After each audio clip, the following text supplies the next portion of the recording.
Hey, thanks so much. Get him out of here.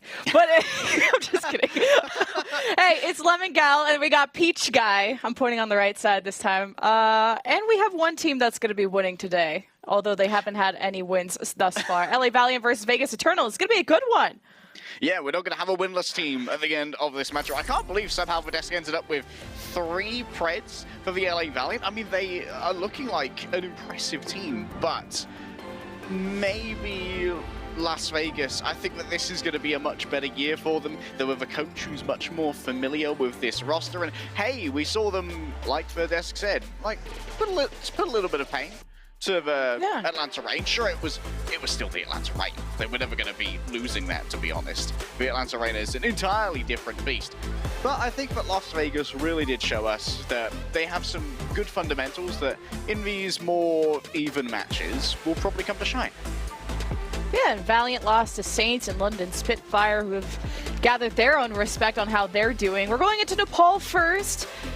We'll see kind of maybe what sets a brawl depending on what. Oh, Village. Now I got some cooked up for this. We saw brawl from both these teams, and as Haughty likes to call it, the rich man's brawl with the Reinhardt is what Vulcan much preferred on Antarctic Labs last time we saw them play. And on LA Valiant's side, they like the poor man's brawl with the Ramatra. So we'll see if they end up sticking to that. But I'm going to be depending on your little brain to really pick apart who's going to be the better brawl. Well, at the moment, I'm a little bit focused in on this Pharah Mercy combo, which I don't know is hyper. Oh, okay. They've now gone to the alien man's brawl. It's completely awry. The pharmacy coming out. This is going to be pretty hard for the Bastion to actually counter. Not an incredibly consistent hit scan. Obviously, the recon form does have a good amount of poke that it can bring out, but no real burst to take down the Pharah. This is going to be all about Malthor just taking their time, building up towards that barrage, and maybe creating an opening, but Dove can try and path in onto to find a finishing blow, but CJ will likely be able to react in time to that for the with the Immortality field.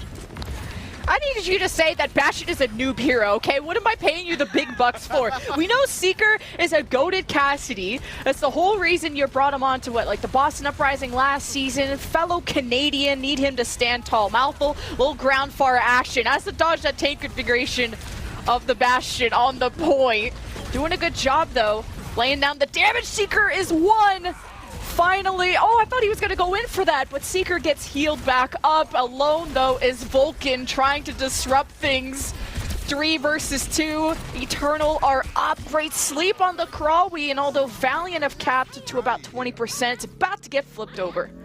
And the thing is, Vegas, they didn't need to use anything to actually win that one out as well. Still, the barrage is available, and a damage boosted, maybe even nano barrage if Lucamino can get Vulcan to get a little bit of poke, should be able to decimate the Los Angeles Valiant. The critical target there, of course, will be CJ trying to take him out before he can use the Suzu, but the Krawi swap here over to the Diva is great threat assessment in trying to make sure that Malthor shut down. This is going to be all about information for the LA Valiant and keeping track of where Malthor is so they're prepared for that barrage. Going through main here is super smart if you know the barrage is coming up.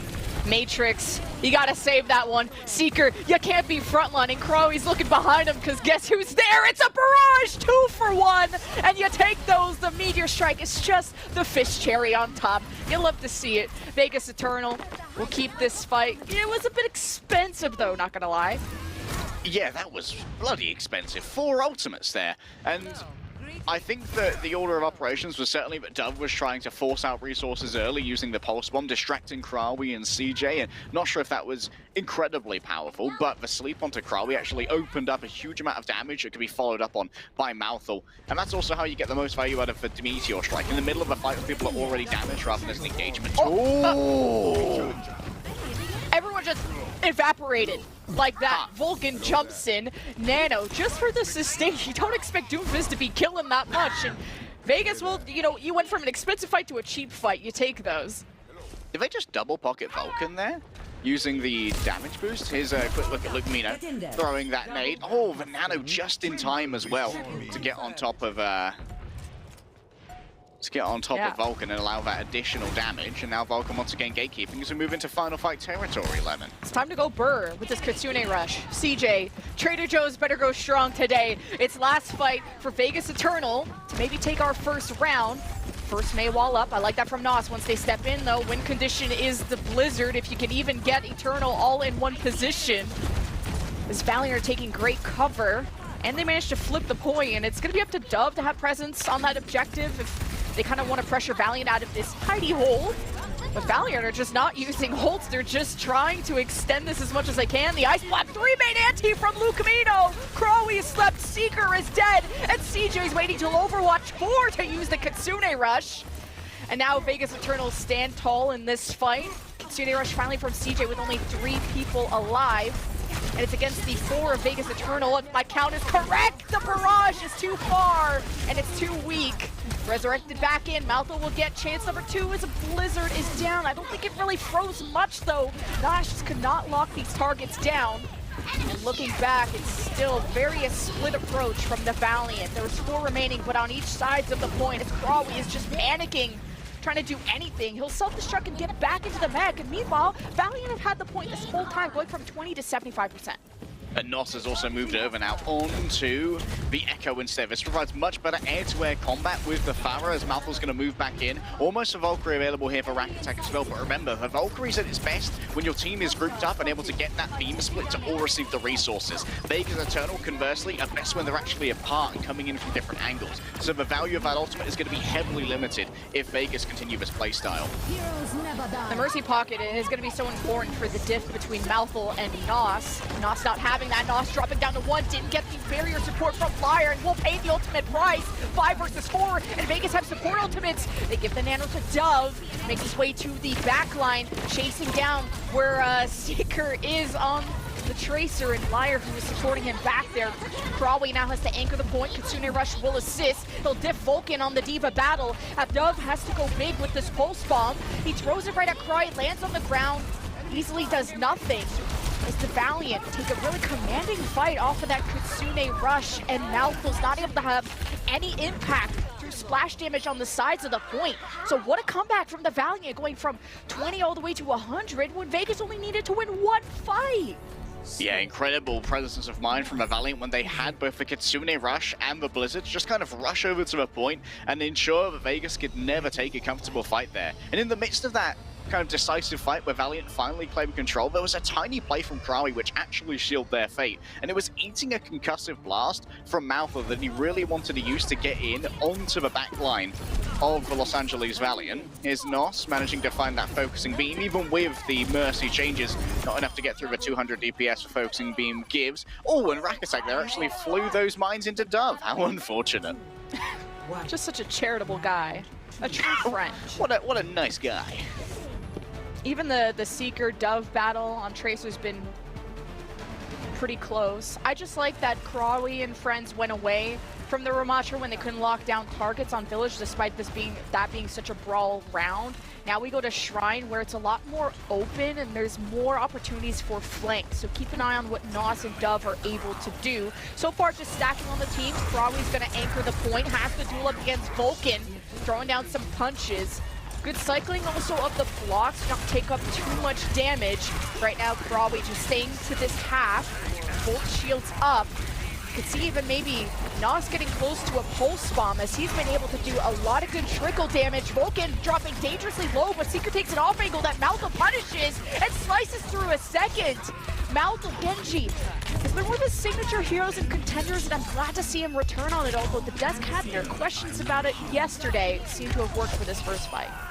Now with Vegas managing to play a little bit more to their strengths, I think it's time to highlight the new coach, Empress, right? She was coaching these guys when they were Odyssey for a long time, and it might be that Empress knows a little bit more of how to squeeze the best results out of these players, because they were highly successful in North American contenders, even if they did flop very heavily as the Paris Eternal last year. I think that Empress knows how to get Maltho into positions where he can really get value from his pocket picks.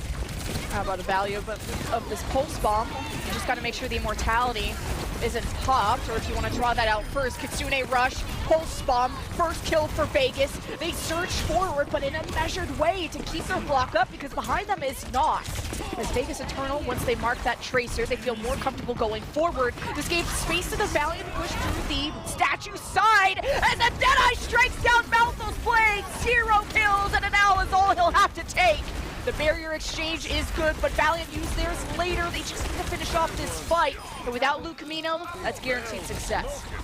I think that Mouthful was countered not only by the Deadeye element, but also by a rogue lamp, which got in the way of Mouthful's dash and sort of led him to float daintily down in the air like a leaf in the autumn time. Unfortunately, he hit the ground much harder after that. And now Valiant, they can play defensively with the amplification measure from CJ. That means they can decide where the fight happens. If they want to wait for VegasEternal to get themselves onto the point and then force them to fight in the LOS of the amplification measures, it could be deadly. You're seeing Malthus and Doug just try to work these off angles, but everyone needs to coalesce on Krawi. You want to burn this Ramatra down or run. You cannot hesitate. Krawi did make some good space now. That ultimate is out of the picture. Vulcan has one response. It's Annihilation. They step up to the point. Valiant have control for the moment. They bring up the Ant Matrix. Can you stop the utter destruction? Vulcan has to block. Now he's been pulsed. Not enough healing came out of Lucamino. His attention was elsewhere. And the big win condition for Vegas was hoping Lucamino could get to that Kitsune rush, but Valiant ward off the storm. And for now, they shall continue to survive. VegasEternal, they've had a fantastic disengage from Kwawi's Annihilation, but it was all about CJ being able to determine where the fight was going to happen and force Vegas to continually sit in front of the amplification matrix, get the tank low, and then find the finishing blow. Seeking out once again with the Deadeye. It's like it's just forced positions, and that will allow for Nos to maybe find a new opening. Yeah, that's the Deadeye that'll split the season. Even through the pulse, great immortality from CJ to protect him. Doesn't catch Malthul's double jump. Vegas surge forward, and Seeker didn't see it coming. Didn't get the speed or the move or the peel he needed. Up by one, VegasEternal relied heavily on that Kitsune rush. It got them one kill, but what else? They still need the flip, as it's almost 90% for the Valiant Liar Ajaxes! Dove gets the kill! That could maybe a short victory for Vegas. Now to flip over this point, though, they'll have to take a few more fights if they hope to go to round 3. And this still is not clean. There might be an opening here for Valiant to come on back. Although I think in that, it was all about Dove being able to find that sticky. Here's a quick look at Dove just popping off, getting rid of that barrier. Oh, in the end, Lemon, it's just a poor decision made by Liar, and it's punished readily by a veteran like Dove. Might be able to see Malthus get some value out of the blade here, a little bit more than previously, as there's no Deadeye to stand in its way, and it can be reinforced by the sound barrier. It's a good Ant Matrix, but you're about to get zoned off of it. Malthus got the barrier and the blade, but only takes L. Still no kills from these DPS ultimates of Vegas. It's up to Vulcan, but he's so low. And the pulse! Vulcan delivers it with love, with Exos to rack attack, and Vegas fall over when they just needed to clutch 3 or 4 ultimates, and they choke at the end. LA Valiant will be taking map number 1. Vegas are feeling mighty confident moving into that one, Lemon, but unfortunately, the sturdiness of the Annihilation, the armor refresh was too much, and without the shields of the sound barrier that was given over by Rack Attack, they faded away by the time Malthus made it really into the back line. There simply was not enough meat to be able to make it happen. They likely would have been better served combining that blade with a Kitsune rush later and trying to play a defensive angle to allow Dove some space. Let's go look at our highlights, of course. It's been a big game for Nos, a couple of very critical doubles, including that double pulse bomb at the end. The double pulse bomb, his swap to Echo that got a 3K. Like, yeah, the Blizzard was a flop, but I think just, it was a tough opportunity to find when you could just speed or move out of it. It was such a fast fight, but Valiant made the changes and made it work. Your next map will be Blizzard World, and we're gonna throw it to a break so we can get our team settled and ready to go, and you won't wanna miss what happens next.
Well, the Desk are right so far. Take a look at this 2K pulse bomb by Nos. It was pretty sick. It pretty much sealed the fight there.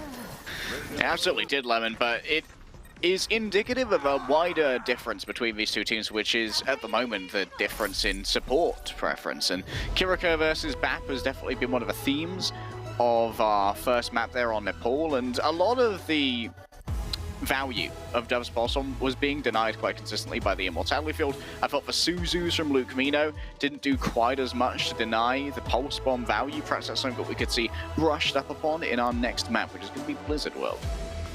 Yeah, it's tough. A lot easier to throw down an Immortality that lasts a lot longer than a Suzu. So the Baptiste and Kiriko counterplay was very interesting. I'm looking forward to see the Desk break that down further, but we go to Blizzard World, which is VegasEternal's choice. And if you remember, shout out to Giska, who interviewed and got some great insight out of VegasEternal. I talked about this yesterday, but in case you missed it, they feel like they got shamed, and kind of unrightfully so. A lot of their worst scrims are what was shown. And Malthul especially was pissed about that because he has so much more to prove. And I remember casting this guy, I mean, you and I casted this guy back when he was in Contenders, when he was like this OTP kind of Doom or Reaper on the flank doing crazy stuff. And he's grown into a really good player. I think he just needs his opportunity to show it, and I think that's what the team of VegasEternal have been wanting to do in Pro-Am, is find their identity, refine those foundations, and prove that they can win. VegasEternal here also seem to be one of a few teams that's actually leaning into the Mercy, trying to get value out of the damage, which of course when you have a hit scan as good as Dove on the Ashe, you can try and exacerbate that in order to maybe get a leg over on either Nos or Seeker. Luke Mino being here on the Zenyatta Sing, I'm very excited to see, because that's going to give a lot of support to Malthul in a prospective Tracer duel. Not sure if we're actually going to see a Tracer, and yeah, there it is, coming out from Nos.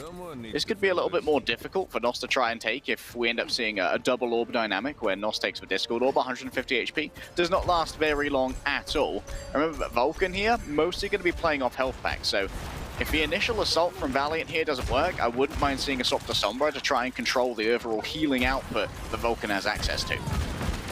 Yeah, you can't let Dove up here. He's getting away with murder, and he's got a Mercy pocket, so any trickle damage is, I would say, not going to let him drop off the high ground, but I think he's worried about some people flanking over through the roller coaster door, so opposite sides now is a headshot from Dove, gets resurrected, but that's still the go sign for the LA Valiant to start their approach. CJ on this off angle, liking the creativity we see out of kind of these less experienced players to show that that is the most amount of value you can get out of Kiriko, is what offensive opportunities can you take advantage of. Now starting that first tick is the Valiant, but then taking quick shelter, just worried about this damage from Dove and these dynamites, and it might be up to Vulcan to really initiate this for the defense, as Dove has been headshot again by CJ, and Rack Attack can't go for the resurrect. Good punish by the Valiant, surely this will be a full point count. CJ is the entry fragger. It's part of the secret sauce that we heard Dor and Hurix talk about for Saints previously, in that they had both Tree and CJ who could pop off and really find that opening kill. CJ did it twice there on Dove. And you have to worry when you're going up against a Kiriko as aggressive as CJ. This also mirrors what we've seen from the Florida Mayhem thus far. Desk talked about, which allows for RuPaul to play an incredibly aggressive Kiriko. And you kind of have this flanking duo of CJ and Nos, who both have excellent escape due to the TP and recall combination. And Seeker has access to the Mega here. Now that there's no Sombras in play, of course. So you can just play this right side. Not really much consideration for the high ground, which is where Dove is going to be, but you can just go through that right staircase. I expect that rotation from Nos, if they safely make it across. Look both ways before you get shot in the head, kids. Well, now Valiant have the ultimates. It starts with the Deadeye. Seeker just to maybe stop Vegas from looking at him while they crossed, and I guess Malthul wanted to check if he still had a gun. So 5 versus 3 for the Valiant, and they're already halfway to B, and there hasn't even been a fight. That seemed like a strange timing issue. Vegas, I don't know why they attacked that bunker with the Deadeye active. Now Lyre has access to the Nano, and you know that's likely going to be going on to Krawi, or someone who gets stuck by Malthul in order to just keep them alive. Dove's got a nice angle here, but access will be ready for Nos. Oh, here comes the Storm, the Kitsune Rush, the Nano onto Seeker. That's the carry he needs to perform. Full spawn from Malthul misses. Valkyrie in the sky. Luke Mino still has a Transcendence, but Vegas are running out of ultimates. And finally, the kills, the headshots too. Why is Rack Attack getting on the kill feed? I don't understand. But Valiant are down 2, and you gotta hope they don't get staggered. Kim's son has had enough of these flankers. I'll peel for myself if I have to. It's clock for Rack Attack. And Luke Mino needs to try and find a new space here. Control of a high ground for Los Angeles Valiant is going to allow them to set up pretty well for this next fight. And you can see that Vulcan now has swapped away from the Wrecking Ball onto the D.Va. But this brings up new problems of sustainability for the D.Va. These needs to be quick and clean fights because the D.Va can't survive by themselves. Pocket div, sometimes Rack attack, sometimes Rack defend and pocket. And that's what's helping Vegas right now, just being able to poke and whittle down the Valiant. Although this Ana Kiriko should be outputting heals, if you miss a dynamite, it's quick before Dove finishes you off. What I'd like to see from Vegas is, hey, can we cut off these rotations? Can we stagger out these people? Valiant are in shelter and really not getting punished. CJ has created a little bit of an aura of fear around him. Oh, and yeah, as you say, Seeker taking that cross. One of the things that I'm particularly looking for here is Vulcan to boot people off the high ground as they move through, to try and stop pathing over towards Dove. Because VegasEternal's win condition for this comp is to allow Luke, Mino, and Dove to operate untouched long enough to get an opening pick. Crawy says, bring it. I got Annihilation. Step up to me, you're gonna be in my trap. And oh, Vulcan actually loses the mech up top, so this is a free Annihilation. Transcendence, though, from Luke Mino will push things back, keep things steady on the fronts of Vegas, though, but Malthal's been antied, has to blink away. Nos goes in for the pulse, doesn't get the kill. 2 more meters for Valiant. Kitsune Rush just to get rid of this Bob, and surely they can guarantee these last few meters until Luke Mino beams down Nos. Malthal isn't having a presence. Seeker's on the flank, I guess, and surely this is a cap for Valiant, because it costs them so many ults to do so. They simply did not know, Green Square. They did not know. Valiant going to have Lyre swap back over onto the Lucio. I'm not sure if it's going to be a long-term change, though, as it may just be coming back from the respawn. And Luke Mino moving over onto Viana as well. The sleeps here are going to be particularly important for trying to shut down Cry when he's in the Nemesis form. And yeah, it was just to get back from spawn. Lyre's going to be mirroring that too sweet. Rack Attack's not going to be overly vulnerable here, to be honest. During the Valkyrie, I expect Rack Attack to be able to survive the entire channel of this, barring a crazy shot from CJ. And that's going to provide a lot more sustainability that Vulcan probably hasn't been used to in this comp just yet. Unless Rack Attack feels like blocking again. That's the way he could die for sure. I like the Seeker swap to the Hanzo. These random headshots could really kick off these fights in a good way for Valiant. Just a lot of poke, but you're having a contest, so you're wasting a lot of time not pushing Vulcan out of this left room. He will self-destruct, which is even more anchor potential, although he decided to tuck that into the corner. Appreciated Vulcan, what a good guy. Valiant, though, now that the self-destruct's out of the way, can push forward. Rack Attack's been in Valkyrie form, and it's not yielding any kills, although it's mostly maybe to support Vulcan on the front. Dove headshot CJ, and that's a good start for Vegas. A little bit of revenge finally here for Dove. No more one-tap headshots, but close enough to try and finish out of anyone who dares to get low. Nos's pathing here is going to be particularly interesting for me, as Luke Mino might decide to stack up on high ground or in this corridor. If noted, Nos needs to try and maybe go for a triple blink with a sticky here, because there's no real peel that will be available for that apart from a defense matrix, and you can outspeed that with a triple blink. Yeah, Luke Mino is more known for his Baptiste, but I'd depend on that sleep if you wanted to go for it. There's a nano onto the Devo Vulcan, nano onto Seeker, but the kills come in for Vegas, and all thanks to Bob doing something. Dove placing that in the middle of the fight during the Valiant engage made it so tough for them. Now Vegas still hold this defense. Not much progress for the Valiant on point C so far. Yeah, the surround of high grounds here really is doing its best to flummox a Valiant's approach. Krawi's lack of mobility on the Nemesis form is definitely coming out. You can see Malthal on the right-hand side here is going to be checking Nos as he does decide to reveal himself. The Kitsune rush from CJ here is going to be the main factor, which is going to potentially allow him to path onto Luke Mino safely. Yeah, they pop the Kitsune rush. They pop some heads. Vegas gotta go back. Well, they're only down by 1. Depends how much they care. On the Rack Attack is floating in the middle of the fight between Luke Mino, between Vulcan. Couldn't decide which one is his favorite child. He hates Malthal the most, though. He just resurrected him in the middle of like 4 or 5 people. And Malthal somehow lives. Was able to blink away. What a pulse! Luke Mino is staggered, and Valiant are looking down the barrel of the last 5 seconds of their push. Vulcan still has themselves a self-destruct to maintain longer on the cart if they need to. This Deadeye is going to be a problem, but allowing themselves to be demexed by it for the whole channel is the play here for Vulcan. Oh, the nice Suzu from CJ! He knew Seeker was going to die to that with the bomb right on top of the payload. Karawi gets pulsed right when he was at half HP. Nothing you could do. Liar was still 12% away from probably a life-saving sound beer that Valiant needed, as they really just can't even keep their grippers on the payload. Sound beer comes in so late, but no one was there to touch. Liar was feet away. But Valiant's still a good push despite how points he started. Don't say it, Rack. Don't say it. There was a bob there. It's not legitimate. It is not what you want it. Let him. Don't let him type. That's illegal. Mislabeling. The advertising standards agency. They'll be all over you. But VegasEternal there. It was overall a really good plan for the recontest, letting Vulcan tank almost all of that Deadeye and using the self-destruct afterwards to keep that cart contested and also force out Masuzu. That created a crucial opening for Malthor to be able to move in and stick the tank. Because Krawi, in any other situation there, would have been able to sustain themselves.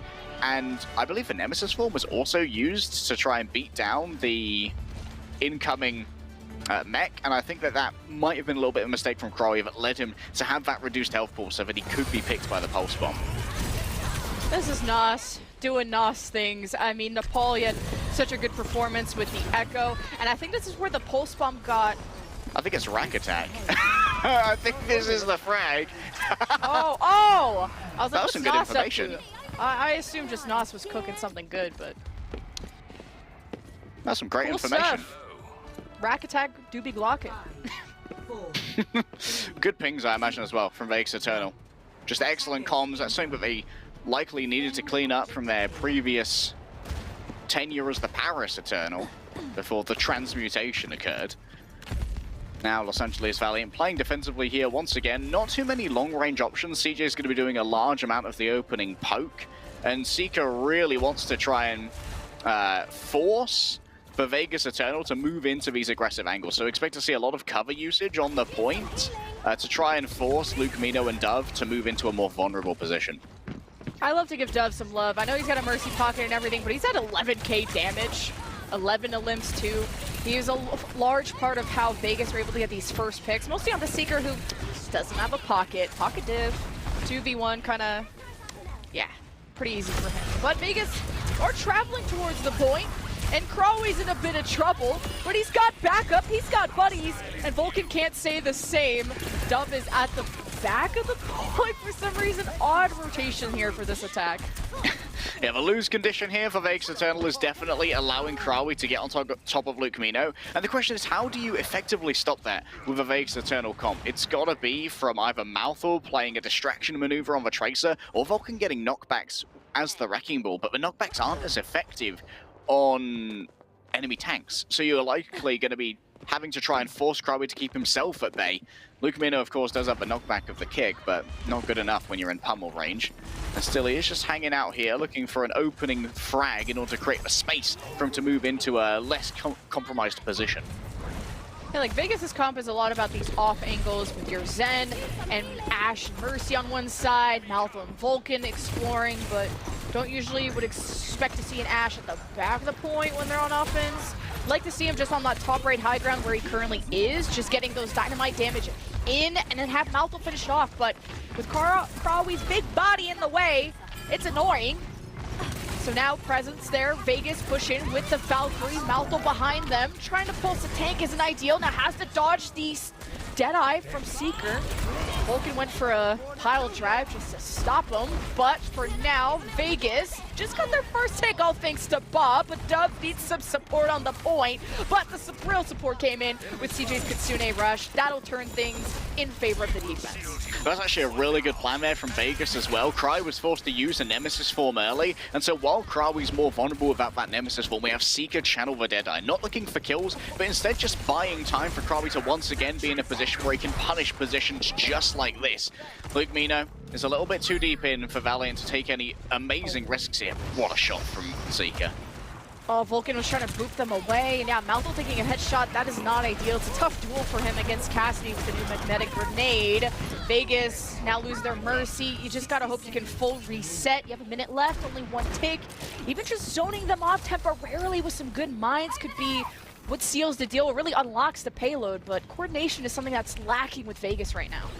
And sustainability is in droves for the Valiant. We're prepared for Sound Barrier and the armor refresh available from the Annihilation. Krawi can stay on this point forever, even in the face of something like a minefield, which is going to be Vulcan's ace in the hole in order to try and commandeer this particular point. You can see that CJ's already cocked Vulcan's approach, but Malthol's here too, and I'm not sure if that's been identified.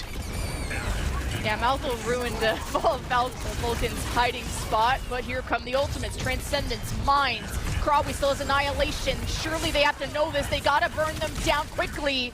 There's no support ultimates from the Valiant. Krawi just has to block, and he gets rid of the Mines too. So Vegas got little to no value, but maybe the kills can help out. It's 4 versus 4, and Vegas need to take this fight on the point soon. Dove's been discovered, Pulse misses, and Rack Attack has to ensure this pocket, but also share the healing because Luke Mino is dead. Solo heals for Vegas, as this is the final fight of the series in this best of 3, but they're pulling through all thanks to Dove's damage at range.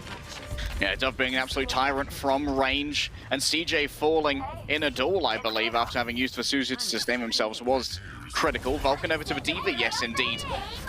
This is going to be able to maybe try and mitigate the quick kind of pincers we're going to expect from Seeker, Nos, and Krawi. The question is, can Dove do enough damage to Seeker and Nos before they set up in order to make sure those dives can't sustain in the fight? Man, Seeker just translocated to Narnia over there. Now you got the Kitsune Rush from CJ. Hope Seeker is back in time. Krawi's absolutely sending it. He's found 3, including the supports. Vulcan falls back to peel, steals the Mega away. Krawi disengages.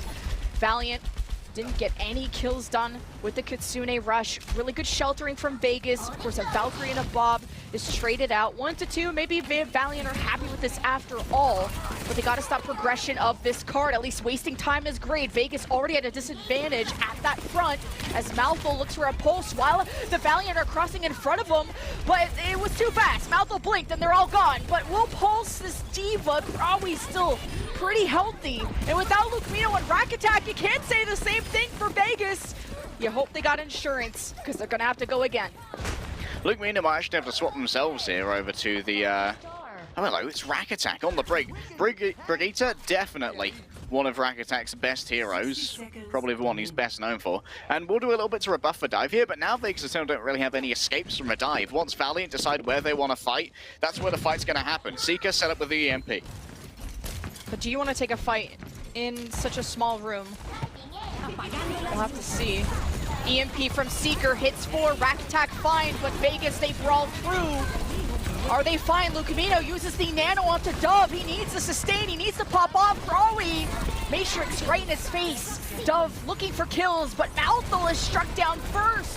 While Dove was paid no attention, Vulcan is hacked. Needs to lay down the self-destruct or conserve it. We'll have to see what the decision is. But with everyone else falling around him, he disengages. 16 seconds left for Vegas to get anything done. That was a huge amount from Valiant, though. Now, perhaps VegasEternal can win off of some mechanical trades. Luke Mino has to swap over onto Velucio to just try and speed to the cart here and grab themselves a touch, Lemon. 6 deaths for Malthol, and you can't afford these at the last fight. At least Vulcan will have self-destruct. Will he be able to get back in? Rack Attack has the rally. Vulcan back in mech. Vegas should be almost at full force. Actually, no, Luke Mino's still coming out of spawn, and Malthol's just in the fight now, and Dove took too much pressure. Vulcan's demeched again. Valiant have no more ultimates, but I think the job is done. There's no tank standing in your way from dismantling the VegasEternal. And this was an important win for Valiant, as any loss today would have cost them their lives in the group stage, and Vegas have another match yet to go, and you gotta hope they can turn it around. But with the demech on the Krawi, maybe Vegas are crawling back into this, but do they still stand after the EMP? You'll have to rely on the heals of Luke Mino, who's 25 away from a sound barrier. Maybe Valiant have been tracking this and they'll have to hunt him down. But it looks like the defense have fallen back to the end of point B, and they're very split from each other as a double flanker setup would. Vegas meters away from a point B cap. There's the sound barrier coming in. Luke Mino gets hacked out of his. Oh no, it's huge! Oh, 2 Ajaxes for 2 Lucio players. What are we doing? Vegas down. Also, no mech, no presence on the card, and the Los Angeles Valiant will be taking the 2-0 and staying alive in the group stage. Vegas are okay for now, but they got one more match today, or else if they lose that too, they're gone. I do wonder if that was a set play there from Lyra and Seeker, knowing we've tracked that Luke Mino has the beat, right? And he's going to have to respond with B if we beat. So if we simply keep our Sombra in stealth behind Luke Mino, use our beat, he's like, oh, guys, I've got second beat. We win this. And we're like, oh, no, you don't. Get rid of the beat. You don't even need to Ajax him. You don't need to bring that health pool down to 0. You just have to interrupt him as he goes for it. Unbelievable coordination from Los Angeles Valiant that allows him to get a huge advantage in that fight. And honestly, I'm incredibly impressed. Looks like the Vegas coordination is still going to continue to be something they need to work on, whether it's playing around Vulcan or just Malthus taking more safer approaches, because dying so early in these fights was really rough to see. But we have a player of the match ready to go. It's Nos. Started off on the Mei, swapped to the Echo. You're watching one of his 3Ks, and his Tracer made a huge difference there on Blizzard World 2. Yeah, Nos has always been someone with a great sense of timing as a flanker. The first time you and I cast him, Lemon, I believe was back in like 2019 late, and he was mostly a Doomfist player. But that sense of timing never leaves a player. And Nos certainly had a great ability to path and actually take less damage compared to Malthus, which was super important, not being picked off early and maintaining the 5 players, because even if you aren't getting all the kills, which Nos in many cases certainly was, the threat of that off angle actually forces much more conservative positioning from players like Rakitek, Luke Mino, and Dove. Nos had to play his life too when you have to deal with a pocketed Ashe.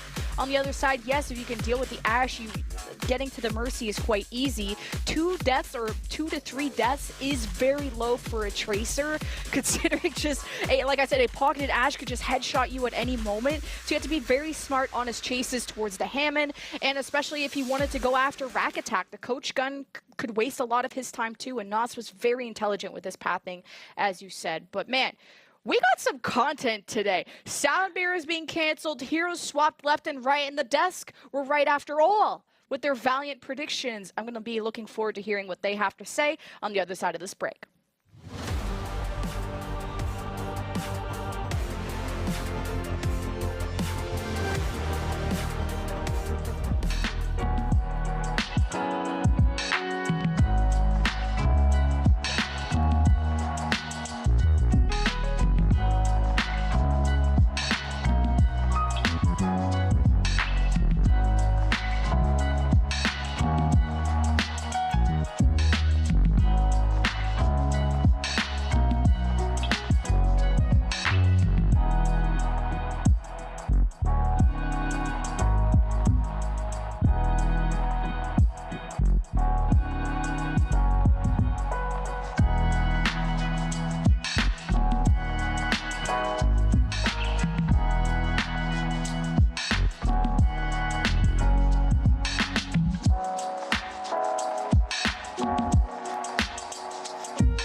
celebrate the first Overwatch League Pro-Am event in history. That's right, go over to Overwatch League shop and grab your Pro-Am tournament tees. You can see them on screen right now. Don't wait, because they're only going to be available until the very end of the Pro-Am tournament. So you have like, what, 2 weeks left? So make sure to grab it right now. Welcome back to the Watchpoint Game Break. I'm going to open things up with a spicy tweet here from Vancouver Titans. Rest of Group B watching the first match of the day. Yeah, it checks out. So Yeah. Seems about right. Oh, that's so funny. Yeah, shout out to the Vancouver Titans. Honestly, though, they're one of those teams. They've brought the spice every season. Yeah. I feel like their social media game, especially last year, was chef's kiss. So And the big shout breadsticks out era to them. behind that. You know, they've had a couple of bangers in history.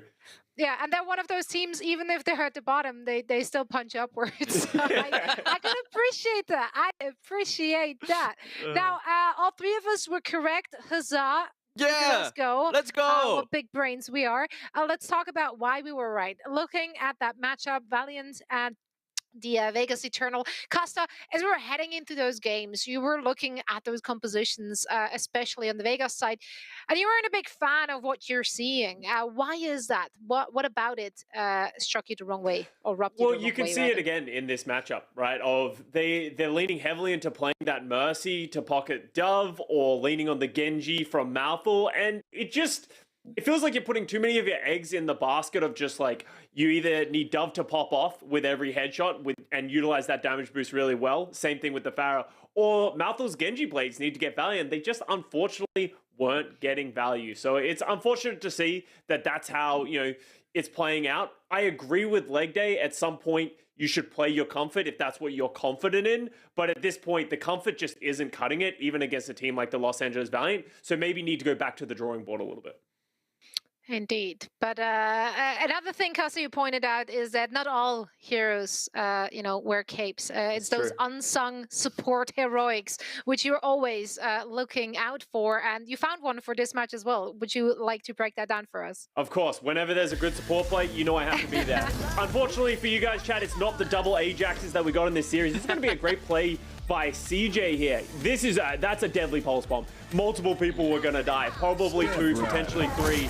But CJ at the last second drops that Suzu, gets the invulnerability. Dude, do you look at Seeker? Seeker tried to murder everybody. You even see Seeker roll at the last second into Liar. So fortunately CJ was the hero here, but Seeker, I'd be questioning whether or not Seeker's got my best interest at heart if I was Liar. I mean, and I think he did I'm pretty sure CJ did this again. I think it was in Blizzard World at the very end. He saved everyone from a Diva bomb as well, right? Yeah, he did it. He had a lot of great Suzus and played a great Kiriko in this series, and it looks good for this Valiant roster. Valiant seem like they've really got an idea of how they want to play the game. They're confident. You can see Corey on that Diva, even though it's not optimal, it's what he's comfortable on, and it can work sometimes, and it is working for them now. Yeah. I feel like I always say I've always talked about just Seeker whenever I talk about Valiant, but hey, CJ and everyone else, this match specifically, I think everyone did a very, very good job. Yeah, we are going to have an interview ready now as well. This one is going to be with the player of the match. Nas is joining us now from the Valiant. Nas, congratulations on the W, and thank you so much for joining us. Thanks for having me. Of course, rocking the jersey. Love to see it. Nice. We were discussing those beautiful colors already prior heading into that. It's looking good. Now, Nas, I'm going to start off with a heavy hitter here. Your roster has been announced literally last minute before the tournament, so a lot of us were wondering how much time did you actually have to, prepare, play with the team, gel, get that synergy up? I would say like prior to this tournament, we had about like a week and a half of practice as like a full team. Wow. So yeah, it was pretty last minute. Week and a half. Oh wow! And you guys still won today, so congratulations again. And for my question, I want to ask you: today's match was a really big match for you guys because you guys were already down 0-2, and you guys were sort of fighting for your lives here. And thankfully, you guys did win, and you guys were looking better than the VegasEternal. Going into this match, would you say that you felt that pressure of like, oh, like we need to get this win?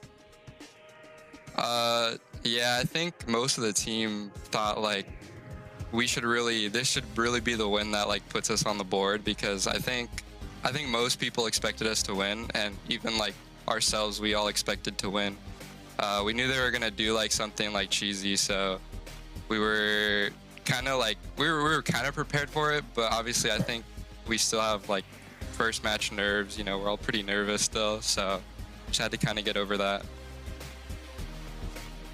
So, Nuss, I want to talk about this team a little bit more on top of that, because it's an interesting roster so far. There's been a lot of stuff talked about in the community.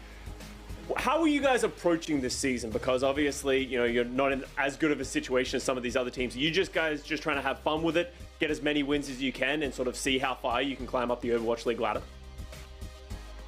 Yeah, I think everybody on the team is. I mean, we're all really motivated. Like, we all really want to win, obviously. I think we will definitely upset some teams with more practice. I think we have a lot of potential. I think this tournament we didn't really have a lot of time to prepare, and we were still trying to like get used to playing with each other. So I think as time goes on and we build more synergy, I think we're definitely looking to beat some like teams that people might not expect us to. Awesome. Yeah, we can't wait to see that. We can't wait to see more of you and your team. Thank you so much for taking the time, and best of luck in your next game. Thank you, guys. Thank you. And that was Nos from the LA Valiant. I honestly think that now even hearing the limited amount of time they actually had to practice, I think what we've seen so far, even in their losses, it was not a bad look. I think they looked very solid, and that is it really goes to show to the talent of that team. If now imagine what they can do with more time to practice with one another. Now, two teams which are on a lot of radars right now because they're currently undefeated are the Florida Mayhem and the Vancouver Titans. And one of them will walk away of this series with a big, fat, tragic L. But which one is it going to be? You gotta set it up, man. It's a high punch. Well, Mayhem, that's true. you're high on them, Kosa. You're high on them. Yeah, I'm a big Mayhem fan right now. I think the way that they're playing the game is very strong. I talked about it in the pre-show. Leading the charge by someone. Probably the favorites in this group to get out right now, with the San Francisco Shock struggling so heavily. And in the past, it feels like Florida Mayhem has sort of been this like middle of the pack team that people haven't really put a lot of weight onto. But I think that time is over. That era of the Florida Mayhem is over, and this is the team to beat right now if you're looking at this group. So the Vancouver Titans, they've gotten over two of these contenders teams. Now they have to go up against an undefeated Florida Mayhem that looks to be firing on all cylinders. Yeah, I mean, if Florida Mayhem were like the middle team last season, Vancouver Titans weren't even middle. But, you know, judging from what we've seen the past 2 days, they look to be a completely different team. Aspire and Sugar Free, that DPS duo, is pretty good. And Punk as well, he has been, I think when we did the interview with him, he said that he has been practicing a lot on different tanks to sort of, you know, be more versatile, and that really shows as well. So I do agree with Costa that, you know, this is going to be a tough fight for the Vancouver Titans, but I do believe that it's still going to be a close fight. And I love how consistent the Titans have looked so far in their matches. I think we talked about that yesterday, and Doran Hurix mentioned it in the cast too. It wasn't flashy, but it was solid. It was good. The communication was on point. You know, they were all on the same page. They came in with a plan. So they looked like a solid team. Maybe it takes a solid team like that, who's just having that measured approach, to knock down a little bit more explosive, a little bit more of an aggressive roster, such as the Florida Mayhem. But the question is, who of us has faith in that? And we're going to reveal our predictions right now. I do not. I went with the Mayhem. I mean, I love what we've seen so far from the Titans, but I do think just when it comes to raw skills of the individual players, I do think in each individual matchup, it should be the Mayhem which has a leg up. What about you, Danny? I mean, I'm on the same page as you, so I went with the Florida Mayhem. I did say I want Vancouver Titans to play it close, but I think Florida Mayhem are clearly the favorites right now. Yeah, I like how Vancouver's been playing. We even saw a little bit of Farah on an Antarctic map. Like, it's important to have that versatility, and they've shown us so many different looks. But Florida Mayhem look to be on a different level right now in this group, so I'm going for them as well. And I have to say, though, as a caveat to this one, I do want Titans to win, though. Yeah. It's like my heart. It would be nice. You wanna It would be switch? My You wanna switch your heart. ped? No, I'm not switching my plan. No? I do want to be right, but also, if I were wrong, I wouldn't be upset about it, I guess. Anyway, Me too. there's only one way to find out who's coming out on top, and that is, of course, by playing the game. And for that, we've got our casters ready. Oh yeah, we're ready. These are game-ready faces. Hey, Sully, what's with this Trader Joe's stuff? Yesterday, you voted for the Titans. You kept your friendship with the Titans. I tried to be correct. I was wrong. Now we're double down. See, Titans, if I was on the desk, I would have voted for you, right, Leg Day? I agree that you would have. Yes, I don't agree that I would have. I just I'm a Winston stan too much, and someone is that guy when it comes to the Winston, but.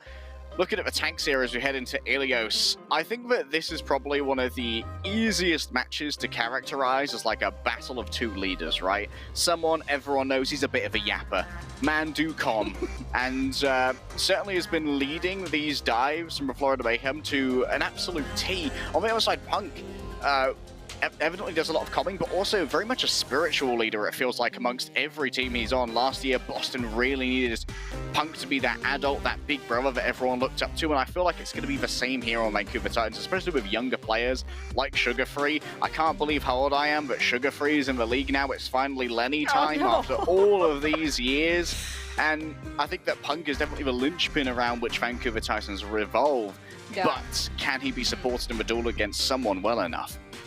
Yeah, Sugar Free was like 13 when I was casting him, so as he graduated, I don't know, I feel old. But I'm sure Punk would calm a lot if he had people who spoke the same language as him too, because Boston Uprising was kind of this mixed Korean roster too, so I'm excited for the battle of the Winstons, where I think everyone would put their money on someone just due to this experience. But when we heard from Punk's interview yesterday, he actually really likes the Winston, even though he's been floating sometimes on the ball. But we'll see how this goes on Ilios Ruins. This is Vancouver Titans' choice, two undefeated teams.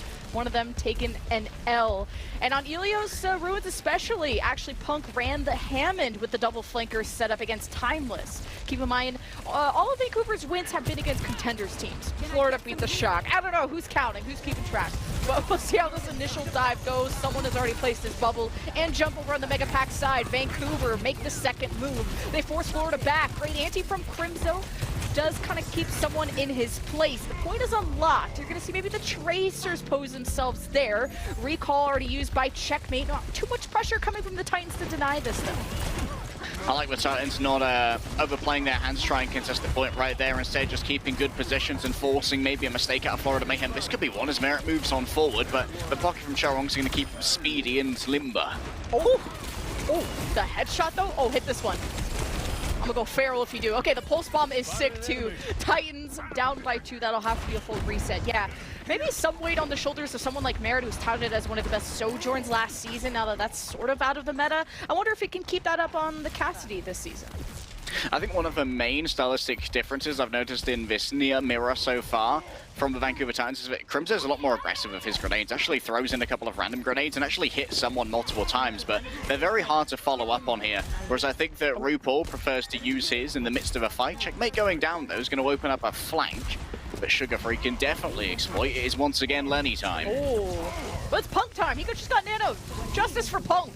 Need to give him more hype. Uh-oh, someone just got nanoed. All right, justice for someone. Run away! Oh, good sleep. Someone down for the count. Anti forces out the primal. Someone is Anki. I'm surprised he didn't want to go deeper. It's just the start of his primal. He's playing this very conservatively. Trong still's a sound bear, but so does Faith. As Florida have had a flawless Ruins round so far, 70% and climbing.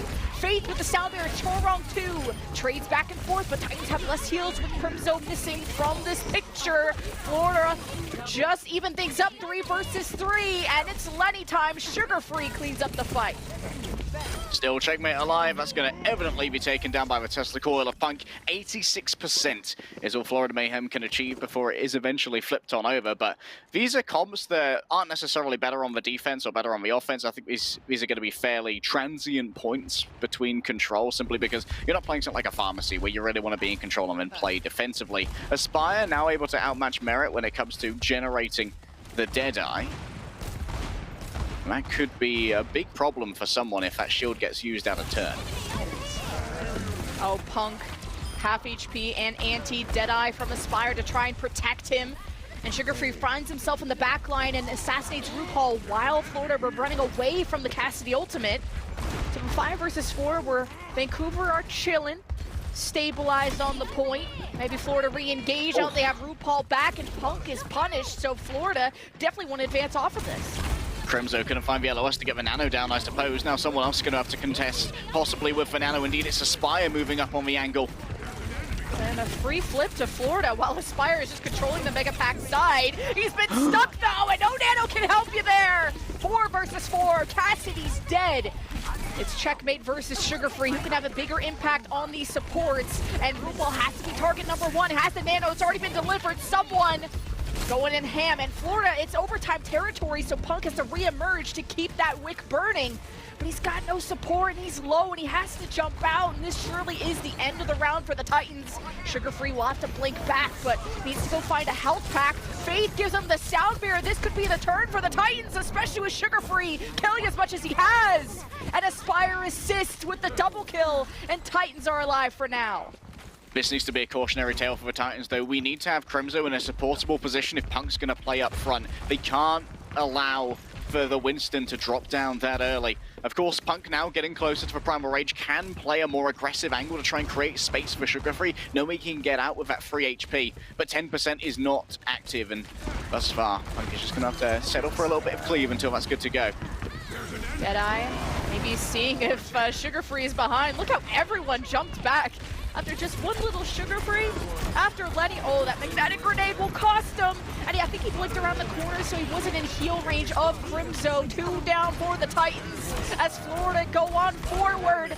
Titans using ultimates at the last second because it was last fight, and Checkmate clutches when Florida needed to the most. Titans almost made a massive turnaround, but it's Florida with the last laugh. Once again, though, for the Vancouver Titans, they need to be thinking about Crimzo's line of sight. He's simply not fast enough to be able to get around those obstacles that are in the way of the heals. There's that massive brick block that separated Punk from the rest of the team. Obviously, Punk had to pop the Primal Rage to try and survive the auspices of the Deadeye, but the second that you no longer have a Sugar-free recall, at that point, you've got to give up that fight, or at least give up that space, give up the dive, and set up for a fight on point instead. Because then if Sugarfree tries to join you, he's at risk of getting killed from that off angle, just like we saw with a well-placed stick and a single shot. You aren't going to survive that as a Tracer. And I think that we need a little bit more modulation, a little bit of control, and maybe a little bit more information being exchanged on the Vancouver Titans when it comes to these dives. And just kind of comparing apples to apples of Tracer damage, it's actually, although we feel like Sugarfree's value of when these eliminations are coming in are so big for the Titans, it's Checkmate that's diffing them by 2.1k damage, and at least, maybe Checkmate has 1 extra death, so it's about the value of these eliminations at the end of the day, and Florida getting that last double kill from Checkmate is what tilted the scales. We're on pause now. We go to round 2. Game plans locked up as Florida really were tested today in that first round of Ruins. Oh yeah, quite a bit of back and forth. And one of the things that was quite interesting was I noted earlier in the round how Crimzo's using his nades a lot more offensively. Let's quick look at how Checkmate tried to shut that down. Crimzo's offensive nades were a lot better on the defense than they were in the neutral fights. But I think at the same time, the attempts to squeeze value out of a well-placed nade, Vancouver Titans may have been looking more for kills than they should have, and may well have been better suited to just settling for Florida Mayhem using resources to rebuff those dives, which would weaken the fight afterwards instead. I gotta say, Checkmate's Tracer has also improved so much. I mean, Sugarfree was known for that flexibility back in Contenders, and I think that's why he was kind of that 6-figure kid coming in, even despite the break, is looking this good. We got a Doomfist from Punk, which I remember him popping that out at the start of the season last year. But this could be chased down by Checkmate, slept by Chorong. Punk has to be so smart with his engages, and speaking of which, Florida, the point is unlocked, and they're set up to cap it. I'll be interested to see how RuPaul uses the Suzu. Obviously, you likely want to use it defensively, but you can also use it to really mess with a Doomfist engage by making yourself incorporeal, then the Doomfist sails through you into some undesirable areas. Like that Merit has the jump, So what exactly is Punk gonna lock down? He's already low, has to find his way back to Faith or Crimso. Aspire finds some foreheads, which is pretty nice, but this damn Ana of Churong on the high ground is annoying. He's backed up into a corner, and Titans are safe for now. This means you're gonna have a really